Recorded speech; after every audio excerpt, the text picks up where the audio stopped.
writing this under an appreciable mental strain, since by tonight I shall be no more.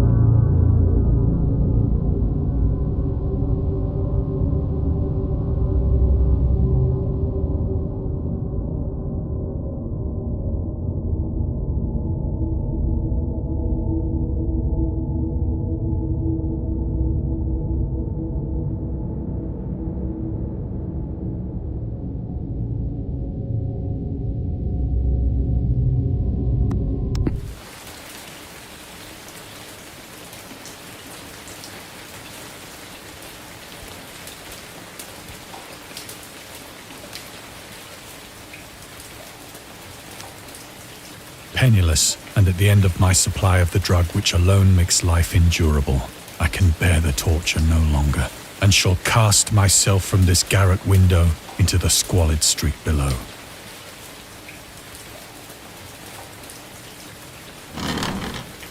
Do not think from my slavery to morphine that I am a weakling or a degenerate. When you have read these hastily scrawled pages, you may guess, though never fully realize, why it is that I must have forgetfulness or death.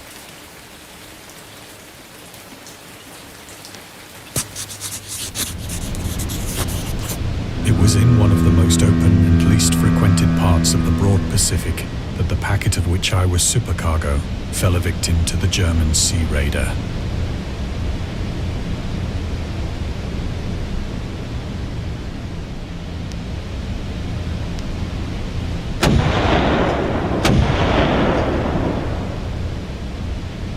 The Great War was then at its very beginning, and the ocean forces of the Hun had not completely sunk to their later degradation.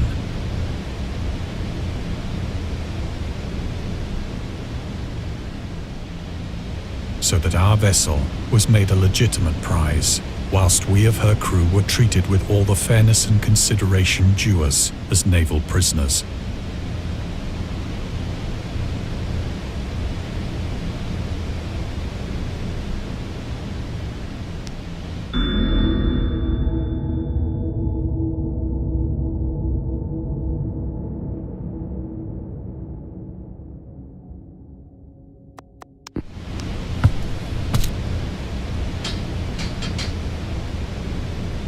So liberal, indeed, was the discipline of our captors, that 5 days after we were taken, I managed to escape alone, in a small boat, with water and provisions for a good length of time.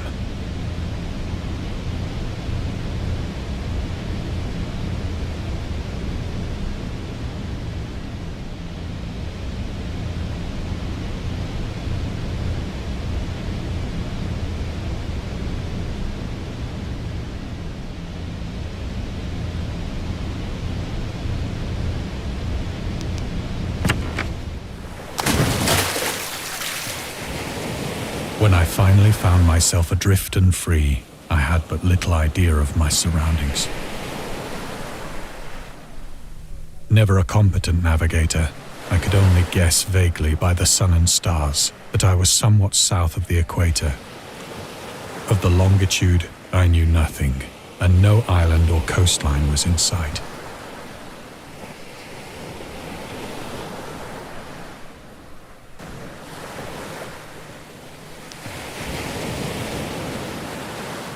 The weather kept fair, and for uncounted days I drifted aimlessly beneath the scorching sun, waiting either for some passing ship or to be cast on the shores of some habitable land.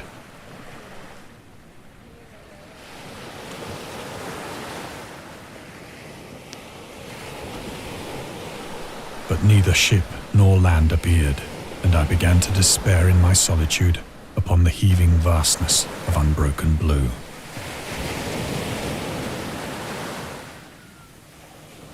The change happened whilst I slept.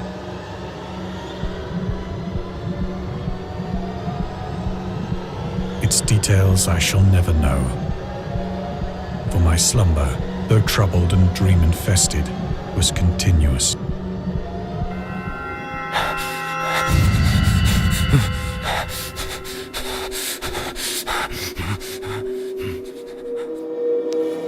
last I awoke, it was to discover myself half sucked into a slimy expanse of hellish black mire, which extended about me in monotonous undulations as far as I could see, and in which my boat lay grounded some distance away. Though one might well imagine that my first sensation would be of wonder at so prodigious and unexpected a transformation of scenery, I was in reality more horrified than astonished. For there was in the air and in the rotting soil a sinister quality which chilled me to the very core. The region was putrid with the carcasses of decaying fish and of other less describable things which I saw protruding from the nasty mud of the unending plain. Perhaps I should not hope to convey in mere words the unutterable hideousness that can dwell in absolute silence and barren immensity. There was nothing within hearing and nothing in sight save a vast reach of black slime, yet the very completeness of the stillness and the homogeneity of the landscape oppressed me with a nauseating fear. The sun was blazing down from a sky which seemed to me almost black in its cloudless cruelty, as though reflecting the inky marsh beneath my feet.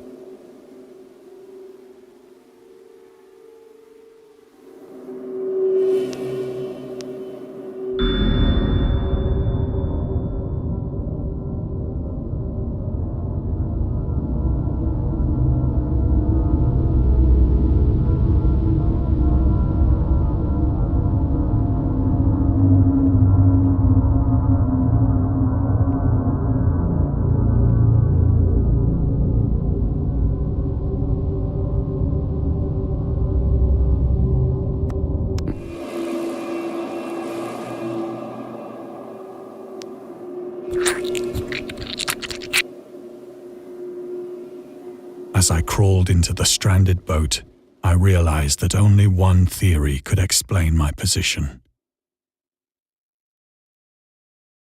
Through some unprecedented volcanic upheaval, a portion of the ocean floor must have been thrown to the surface, exposing regions for which innumerable millions of years had lain hidden under unfathomable watery depths.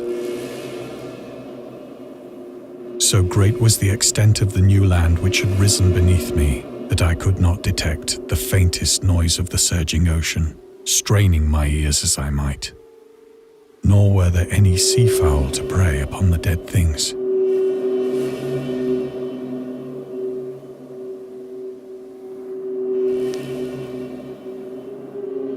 For several hours I sat thinking or brooding in the boat, which lay upon its side and afforded a slight shade as the sun moved across the heavens.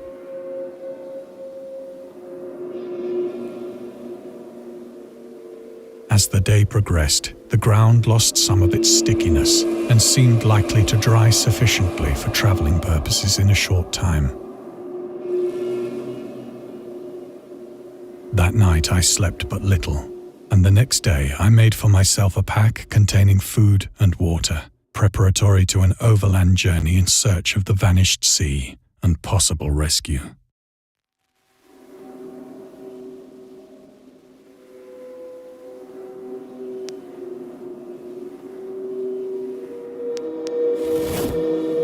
On the third morning, I found the soil dry enough to walk upon with ease. The odor of the fish was maddening, but I was too much concerned with graver things to mind so slight an evil, and set out boldly for an unknown goal.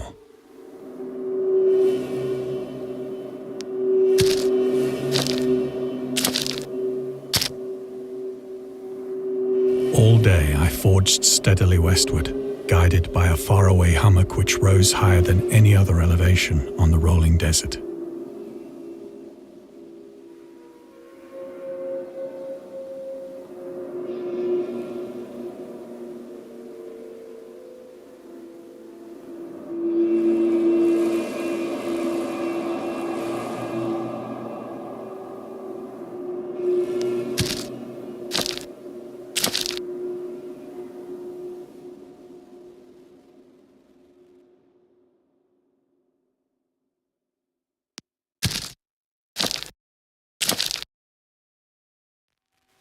That night, I encamped, and on the following day still travelled toward the hummock, though that object seemed scarcely nearer than when I had first espied it.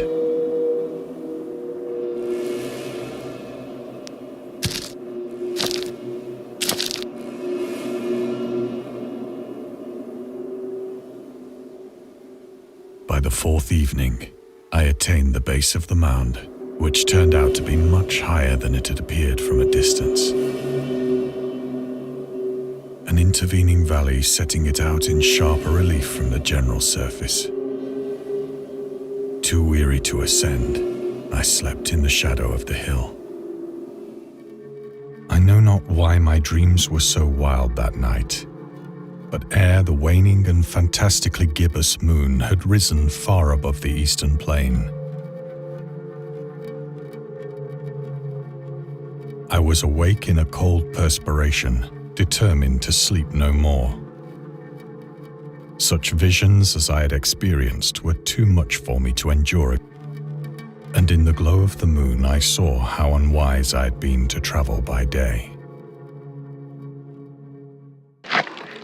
Without the glare of the parching sun, my journey would have cost me less energy. Indeed, I now felt quite able to perform the ascent which had deterred me at sunset. Picking up my pack, I started for the crest of the eminence. I have said that the unbroken monotony of the rolling plain was a source of vague horror to me. But I think my horror was greater when I gained the summit of the mound and looked down the other side into an immeasurable pit or canyon, whose black recesses the moon had not yet soared high enough to illumine. I felt myself on the edge of the world.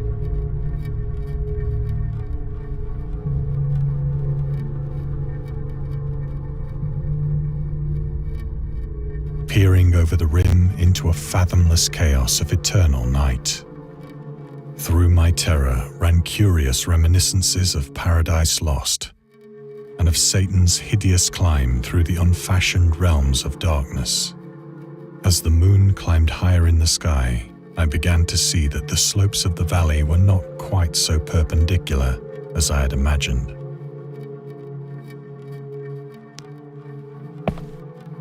Ledges and outcroppings of rock afforded fairly easy footholds for a descent, whilst after a drop of only a few hundred feet, the declivity became very gradual.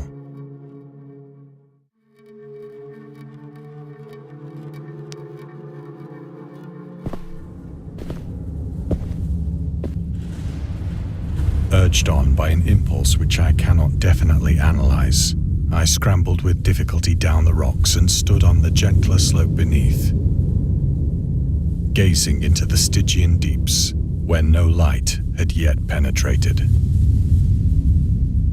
All at once, my attention was captured by a vast and singular object on the opposite slope, which rose steeply about 100 yards ahead of me. An object that gleamed whitely in the newly bestowed rays of the ascending moon.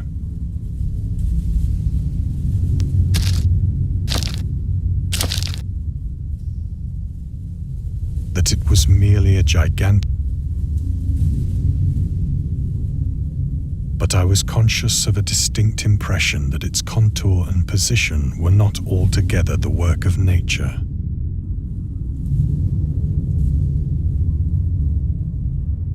A closer scrutiny filled me with sensations I cannot express. For despite its enormous magnitude, and its position in an abyss which had yawned at the bottom of the sea since the world was young, I perceived beyond a doubt that the strange, whose massive bulk had known the workmanship and perhaps the worship of living and thinking creatures. Dazed and frightened, yet not without a certain thrill of the scientist's or archaeologist's delight, I examined my surroundings more closely.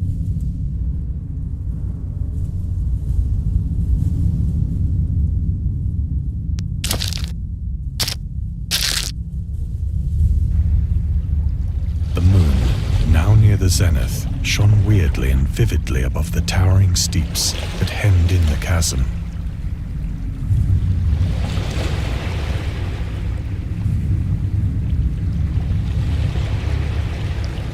And revealed the fact that a far-flung body of water flowed at the bottom, winding out of sight in both directions and almost lapping my feet as I stood on the slope.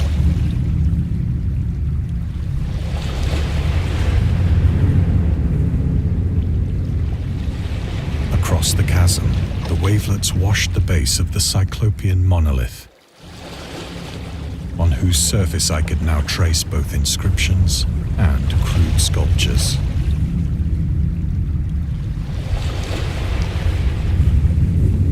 The writing was in a system of hieroglyphics unknown to me and unlike anything I'd ever seen in books.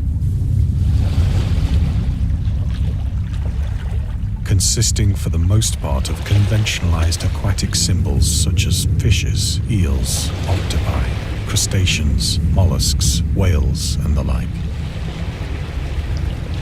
Several characters obviously represented marine things which are unknown to the modern world, but whose decomposing forms I had observed on the ocean-risen plain. It was the pictorial carving, however, that did most to hold me spellbound.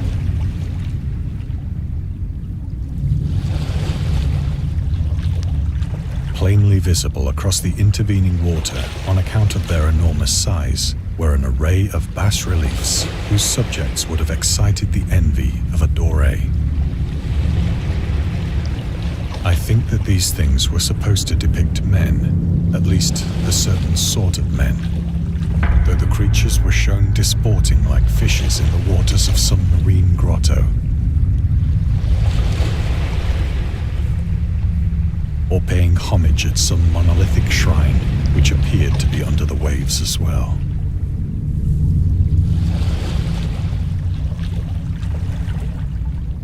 For the mere remembrance makes me grow faint, grotesque beyond the imagination of a Poe or a Bulwer. They were damnably human in general outline, despite webbed hands and feet, shockingly wide and flabby lips.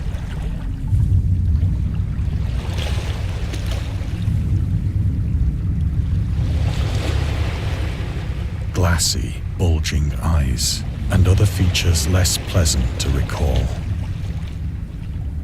Curiously enough, they seem to have been chiseled badly out of proportion with their scenic background. For one of the creatures was shown in the act of killing a whale, represented as but little larger than himself. I remarked, as I say, their grotesqueness and strange size, but in a moment decided that they were merely the imaginary gods of some primitive fishing or seafaring tribe. Some tribe whose last descendant had perished eras before the first ancestor of the Piltdown or Neanderthal man was born.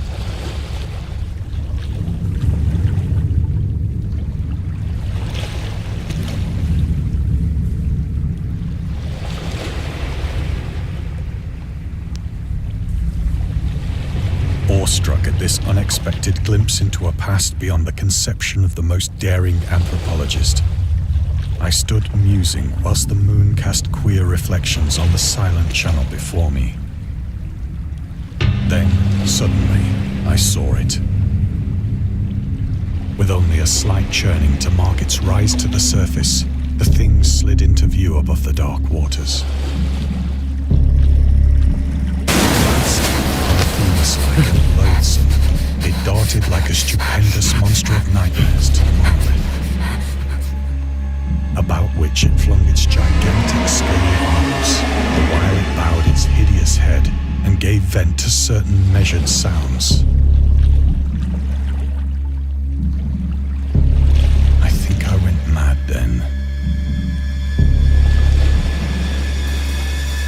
Of my frantic ascent of the slope and cliff, and of my delirious journey back to the stranded boat, I remember little.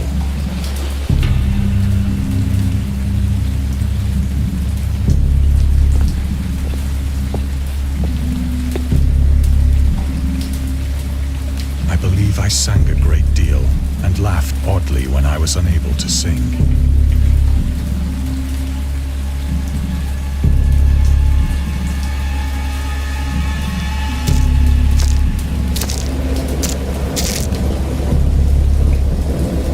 I have indistinct recollections of a great storm sometime after I reached the boat.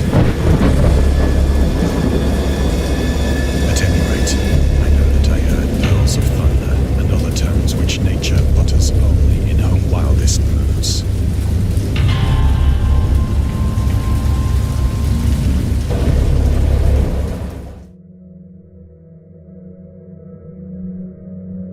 When I came out of the shadows, I was in a San Francisco hospital,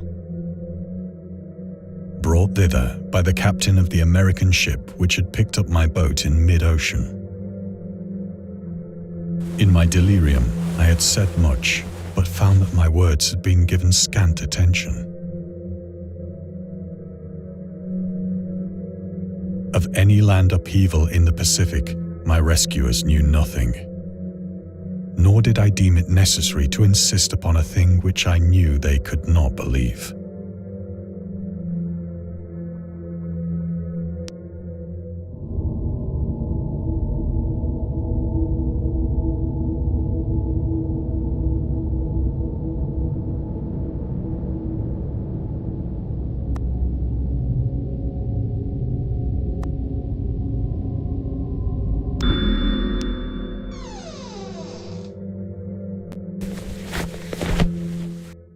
Once I sought out a celebrated ethnologist and amused him with peculiar questions regarding the ancient Philistine legend of Dagon, the fish god.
But soon perceiving that he was hopelessly conventional, I did not press my inquiries.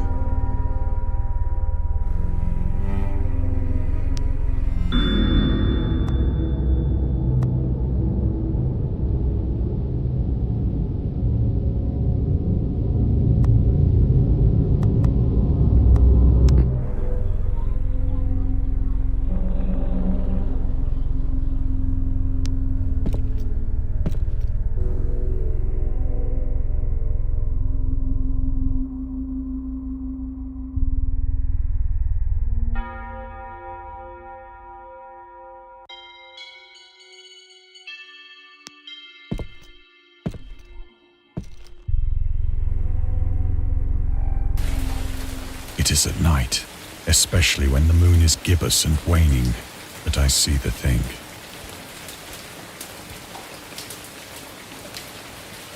I tried morphine, but the drug has given only transient surcease and has drawn me into its clutches as a hopeless slave. So now I am to end it all, having written a full account for the information or the contemptuous amusement of my fellow men.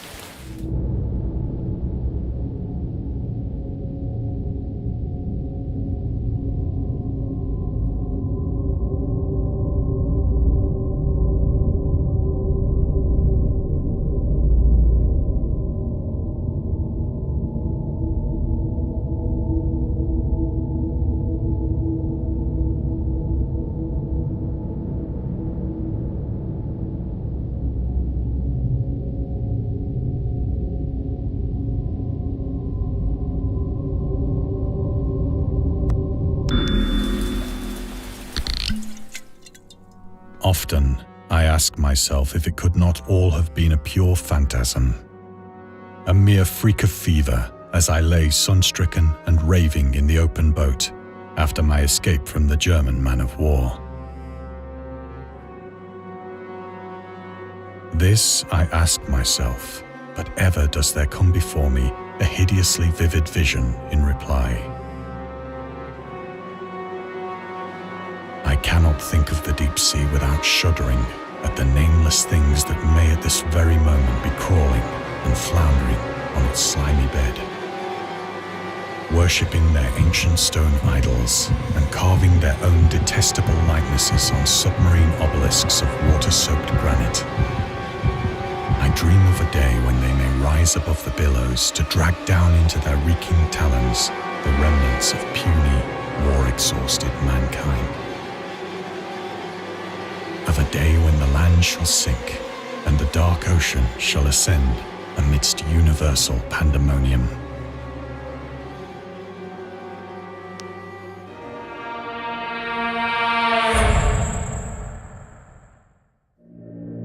The end is near.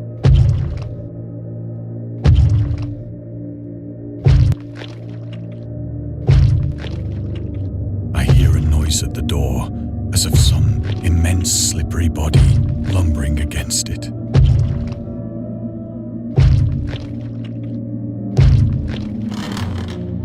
It shall not find me.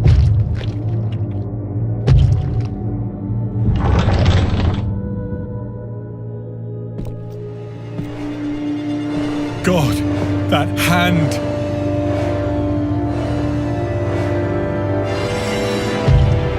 The window! The window!